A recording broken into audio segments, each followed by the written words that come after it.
could not handle tonal changes extremely well, at least not in a few select moments. Birdman, I never felt that. Like, Birdman felt like, all right, now we're doing this, whereas 1917 was like, are we doing, wait, am I supposed to be sad right now? Okay, I am supposed to be sad, okay. And, like, I just, the tonal changes weren't as clear to me as they were in Birdman. Number 7, my list, Back to the Future. Oh, man. Mm-hmm. Yes. Widely regarded, I think, as the perfect movie. Rightfully so.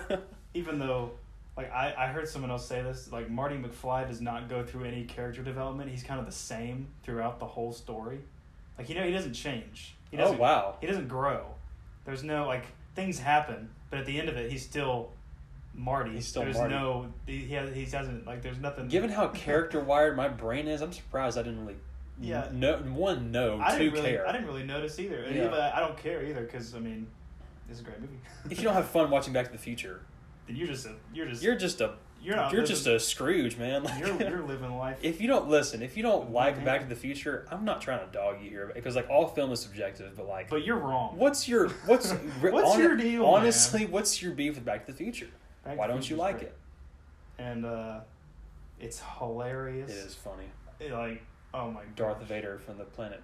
What does he say? Vulcan. Yeah, that part's fun. I think my favorite part is when he wakes up in his mom's house after he got hit by the car, and, like, she's trying to, like, hit on him, and he's just, like, so freaked out. And, like, on paper, that is such a weird concept. Yeah, it's so weird.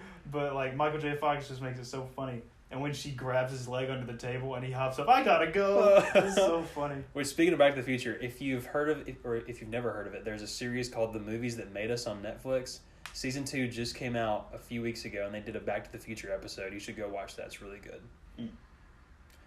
My number 7 is gonna ruffle some feathers, and I am okay with that because I've been doing it for 4 years, and it's okay. Oh, Lord. You gonna say something about Star Wars? Yeah, my number 7 favorite movie of all time is Star Wars: The Last Jedi. If you know me, look, I know. I got you. I'm not trying to start any culture wars or anything. Like, I like what I like, and you can like what you like, and that is fine. Because all film is subjective. But the reason I love The Last Jedi so much, and if you know me, you know this, but, like, you don't have to agree. This is just where I am. Like, The Last Jedi, I think, is the most character-driven, the most personal, and the most, not only the most well-made, but the most intentional of all the Star Wars movies. You think it's the most well-made? Probably. Meaning what? The way it's shot, the way it looks, the way... It does look good. It does look good. All the sequels look good. A lot of good colors. The way that everything's framed, because, like, even some of the framing has narrative purpose. And, like, it's funny because, like, when I first reviewed it, it was the day we were going to watch The Rise of Skywalker. And so we watched it and then immediately went to the theater. So I, like, did not give it the review it was due, and it stayed that way for a long time. And so I eventually went back during quarantine and watched it again and gave it a proper review. And I love my Star Wars, and I love how just silly and fun it is, and, like, how action-packed it can be. But I love how this is not really about that. Like a lightsaber doesn't get brought out until the first hour. Like, Rey, like the first time a lightsaber gets ignited is when Rey's on, I think it's Octu is how you pronounce it, like the island, and she's training with Luke. That's like an hour into the movie when she first brings out the lightsaber. But for, like, probably 70% of the audience, that's what you come to see. So that's why so many people are disappointed. And which I understand that completely, but for me, it worked because it's a story about how Rey doesn't feel adequate enough to be this galactic legend, but yet she's been thrown into this story. It's about Luke and how he failed Kylo Ren. He knows that, and he ran from it. But it's a story of his not redemption, but his learning from failure. It's about Kylo Ren and about how he doesn't know who he is, but he wants to, and so he's just trying to find it in anything he can. And it's about Poe learning how to be a leader. It's about Finn learning to know what he even stands for. Like, it's so many, like, every character goes on an arc, really. I mean, maybe not everyone, but, like, all of the main players. Finn's arc is trash. Say what you want to about its execution, but the ideas are there. I I agree with him. I do like the Canto Bite sequence, but like I kind of agree that Finn's could have been a little better, but like the ideas are there. I feel so bad for him because he was so cool in the first one, especially with like John Boyega has said this, how he's mad about how he was like built up, like because when you got those posters for the Force Awakens, and it's him holding the lightsaber. It's him holding the lightsaber, and he looks so good, but then he never it never really amounts to anything, which is kind of sad.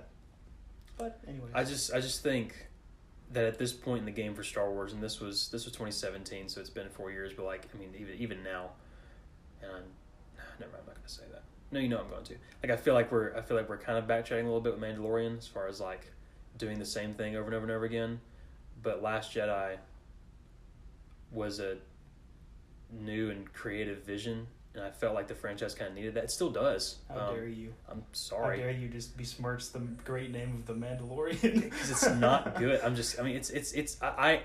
will watch it because it's Star Wars and I love my Star Wars, but like I don't like it half as much as I like this movie. I think Mandalorian is like a solid 7. I wish I could be that nice. Maybe 7.5. I wish I could be that nice. I wish it could be a little more alien. Like every planet they go to looks is the just same.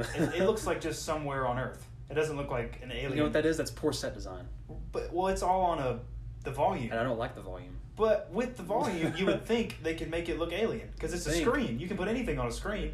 So what's the deal? But I can tell it's a screen, and that's I don't. Yeah, the volume has a very specific look. I don't like it. But I feel like if I didn't know volume technology was a thing, I would be more into it.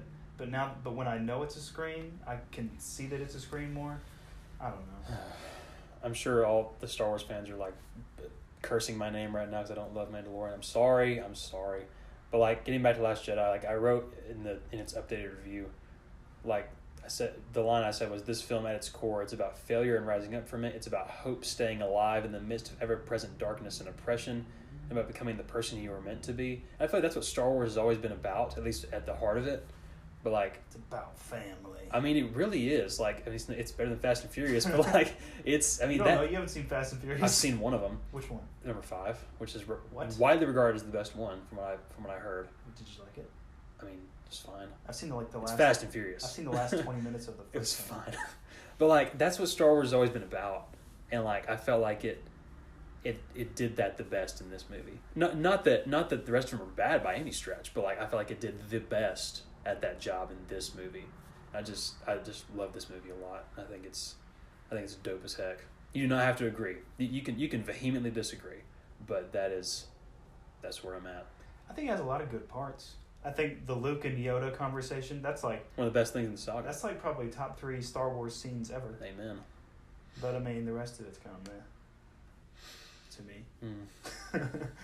I wish you could see as I see. I'm just kidding. Well, it's okay. Yeah, whatever. It's okay. Number 6, an actual good movie. Easy. John Wick Chapter 2. Love it. The first John Wick is like, it's very original. They come up with this whole world where it's like the world building in this movie is insane. I'll look at my list. But it's like they've got, at first it's kind of like it's just in New York, and you've got all these assassins doing all their things. John's retired. I'm thinking I'm back. He's coming back. Everybody knows John. It's cool. John kills everybody. Everybody knows John. Yeah, John is the Baba Yaga. He's the boogeyman. You can't get John. Nobody gets John Wick. But then, second one comes out. He goes to Rome. They've got it over Turns there. out it's a worldwide thing. It's Mr. Worldwide. It's international. It's everywhere. So they build the world up even more. They build it up, okay, in my opinion, they build it up just enough. They meet the edge. They're at the brink. The brink. The third one goes a little too far when he meets the genie in the desert. That goes a little too far. That was strange. Yeah, it just goes a touch too far for me. The second one is perfect. Perfect. Yes. Like, if you liked the action in the first one, it's even better in the second one. Just the right amount of mystery, but just the right amount of knowing what's going on. Right. And it's colorful. It is colorful. The first one Those colors are really good. And the first movie is like gray and dark and like grayish blue whole time. It's trying to be Half-Blood Prince. Yes, but blue and gray as opposed to brown and black. Which, I mean, it's cool. but at the same time, the second one's just very much more visually appealing. That part at the end when he's like in the mirror room and he's like shooting dudes through mirrors. Mm-hmm. Oh, so good. That part in the mall even looks colorful when like people are just getting got in the mall. Even the mall is very colorful. Oh yeah. That one brief and the shot. concert when he kills that lady and he's fighting Common, and then he goes in the caves. Oh, you know so that good. shot in you remember Gravity, Alfonso Cuarón, Yes. when she like arrives on Earth and Earth looks very, very colorful. I think I've only seen that once. Well, at the end of the movie, spoiler alert. All I for remember Gravity. is her like almost drowning and being like, "Wow, she Right. made it back to Earth and she's gonna drown." Yes. First thing. Yes. But like spoiler alert for Gravity, she makes it back and she's fine. But like Earth looks very, very colorful. I feel like there's a lot of shots in John Wick 2 that look as vibrant as that. Very good colors. I'm about the colors. Mm-hmm. It very much scratched my visual shiny thing part of my brain. I love it. John Wick Chapter 2, awesome. It's good. It is good. My number 6 is Whiplash, the first Damien Chazelle movie on this list. As a musician, Whiplash scares the junk out of me because like it's about what happens when ambition just like destroys you, and so like Whiplash is not one of those movies that you can watch casually. Like you kind of got to be paying attention. You have to be in the mood for it because it's very like intense. But I think it's required viewing for any and all musicians who are pursuing a life of performance or like who are even in that world. I think it should be required viewing just for that alone. But I love J.K. Simmons' performance as Fletcher. That dude is a certified madman. I need to watch more He's of also